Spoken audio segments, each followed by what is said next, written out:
Assalamualaikum warahmatullahi wabarakatuh. Selamat siang pemirsa, kembali lagi bersama saya Aisyah Larasati. Nah, jadi kali ini saya akan mewawancarai narasumber yang sudah melakukan tes swab untuk COVID-19. Oke, untuk informasi yang lebih lanjut, mari ikuti saya.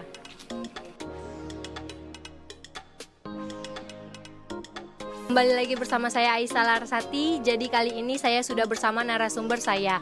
Ya, selamat siang Mbak. Siang. Dengan Mbak siapa ya? Amalia dan Amalia. Sekarang usianya berapa Mbak? Saya baru 19 tahun Mbak. Ya, tempat tinggalnya di mana ya Mbak kalau boleh saya tahu? Saya tinggal di Bentiring Mbak. Oh iya. Nah, sekarang statusnya sekolah atau kuliah Mbak? Saya mahasiswa Mbak. Mahasiswa ya. Nah, dengar-dengar Mbak kemarin lagi tes swab ya? Ya. Nah, itu alasannya kenapa Mbak melakukan tes swab itu? Oh iya, jadi waktu itu saya sempat berkontak langsung kepada teman dari ibu saya. Saya menemani ibu saya bertemu dengan temannya. Dan saya waktu itu bertemunya hari Kamis Mbak. Tahu-taunya hari Rabu depannya, kelang hampir seminggu, teman ibu saya itu dinyatakan positif COVID-19 Mbak. Jadi saya tuh seperti inilah Mbak ya, cemas ya Mbak. Jadi karena itu dan juga banyak keluarga yang menyarankan untuk tes swab, jadi kami mengikuti tes swab itu Mbak. Saya beserta ibu saya mengikuti tes swab Mbak. Ya Mbak. Nah, apa yang Mbak rasakan saat melakukan tes swab itu kemarin Mbak? Oh, jadi tes swab itu kan saya juga baru tahu ya Mbak ya.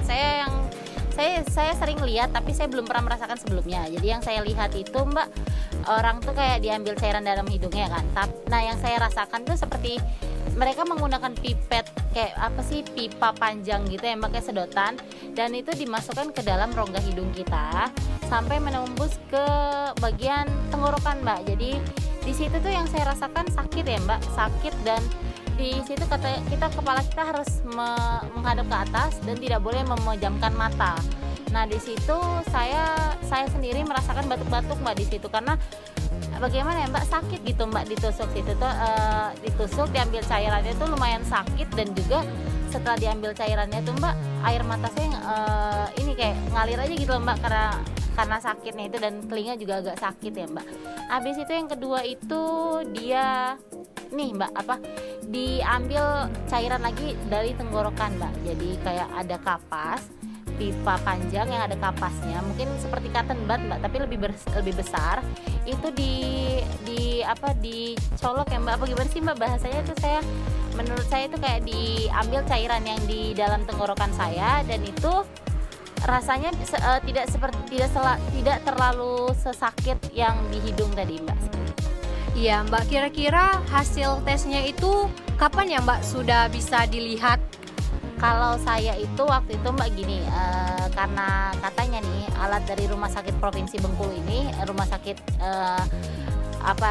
daerah Bengkulu ini Mbak, itu lagi rusak Mbak, lagi ada kendalanya. Jadi katanya mau dikirim sampelnya ke Jakarta Mbak. Itu kalau mengirim sampel ke Jakarta tuh Mbak 3-4 harian. Tapi kalau kita menunggu di rumah sakit yang Bengkulu ini aja itu 10 harian Mbak. Jadi mudah-mudahan aja nggak kenapa-napa saya Mbak ya. Nah Mbak, harapan Mbak bagaimana untuk virus COVID-19 saat ini, dan adakah tindakan atau edukasi yang dikasih oleh petugas kesehatan waktu tes kemarin Mbak? Oh ada, mereka bilang kan, mereka mengasih tahu kalau COVID itu begini Mbak. Mereka jelaskan, mereka tuturkan semuanya, dan saya awalnya bilang aku mau rapid aja deh gitu kan, karena takutnya sakit kan di swab tuh Mbak. Jadi mereka bilangnya kayak gini, kalau rapid tuh tidak begitu akurat ya. Jadi kalau kita lagi flu bisa saja kita reaktif, bisa saja kita ada peluang untuk COVID kan Mbak. Tapi kalau di swab itu sudah hasil akhir loh Mbak, kita positif atau tidak di swab itu. Dan juga katanya nih Mbak, kita di swab itu tanggal 1, terus baru selesai hasilnya tuh tanggal 10, dan tapi kita tidak merasakan gejala apapun. Itu bisa saja Mbak imun tubuh kita itu melawan virus tersebut. Jadi kita sembuh dengan sendirinya tanpa perlu diberi obat gitu loh Mbak. Tanpa perlu diberi vaksin gitu Mbak. Oh iya, terima kasih ya Mbak atas waktunya dan informasinya. Iya, sama-sama. Demikianlah berita yang saya sampaikan. Saya Aisyah Larasati serta kru yang bertugas pamit undur diri. Terima kasih dan sampai jumpa.